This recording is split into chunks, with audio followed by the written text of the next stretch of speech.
I'm going to go ahead and show you how to get your Afterburner light working. A lot of people are having problems with getting this set up to work.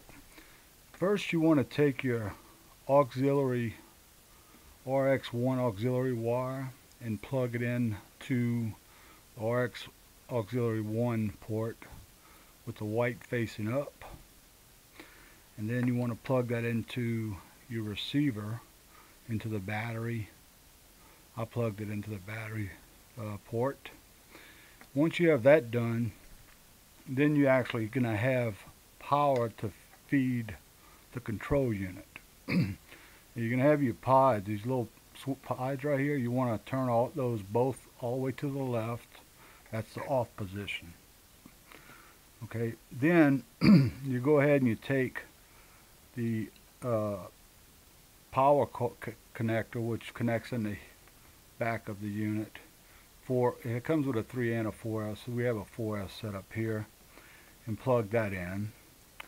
And secondly, you want to take the Y harness that's provided in the kit and plug one end into the throttle port here, the other end into your speed control here, and then plug the end of it into the number 3 or whatever speed control channel that you use on your TX or on your receiver. And once you have all this done, you're going to go ahead and put your throttle down on your radio and go ahead and plug in your LiPo and plug in your harness there. Now the light's on. I forgot to turn my dial all the way off. Let me go ahead and do that. Actually, I didn't. I had to turn my transmitter on. Okay, my transmitter's on. Right now the throttle's all the way down. I'm going to go ahead and give it a little up throttle. And as you can see, the light is getting orange. It's orange. It's about half throttle. You can adjust the knob, which I already did. I mean, if I turn my throttle all the way down, the light is off, which I want it that way. If I just bring it up a hair, I can go ahead and turn this right just a little bit until the light comes on. But you want to make sure that whenever your throttle is off, that the lights will go off. Okay, right now my throttle is all the way down and the lights are still on.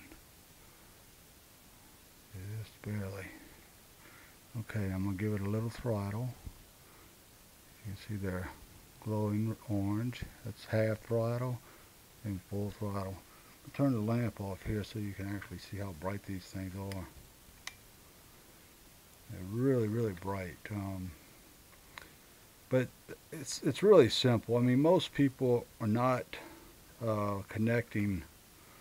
They think by connecting the power to the control board and then to the battery, and that it's going to power this light. But you have to have power going to the control unit from your receiver.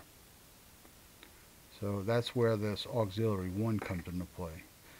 And if you want to plug the other lights in, you just plug them in. And you would adjust the brightness of those with the number 1 pod, the VR1, which I have that all the way off, all the way to the left position. But that is off. Let me make sure that the light's all the way off. It's a good way to do it in the dark. They're on. Let me go ahead and crank it back a little until they're off. Okay, they're off. Now let me bring my throttle up a little. Okay, and full throttle. I get orange. Let me bring this just for the fun of it to see if they get any brighter. If I go full, actually I don't think they do. I was just checking to see if they get any brighter. I may even leave it where it's a little on constantly, because once I unplug my battery or turn my system off it, they're going to go off. But, just fine tuning. Very little movements with this thing. A little throttle here. That's full throttle. And that's pretty much it. You know, a lot of folks have had a lot of problems figuring this out, and it's just remember this box is not powered by the battery. It's not powered by the receiver unless you have this RX1 into the auxiliary 1 port, the white wire facing up on both of these. It doesn't matter which way you have this wire here. And you know, you got to have this auxiliary 1 going into a port on your receiver to make the circle to feed power through this control unit. And after you do that, you have light. I just hope this helps out a lot of folks, because I notice there's a lot of people that's complaining about this setup. The light's not working, and I believe a lot of it has to do with the instructions are pathetic. So hopefully this will help out with that. Alright, hope y'all enjoyed it and get something out of it, guys and girls.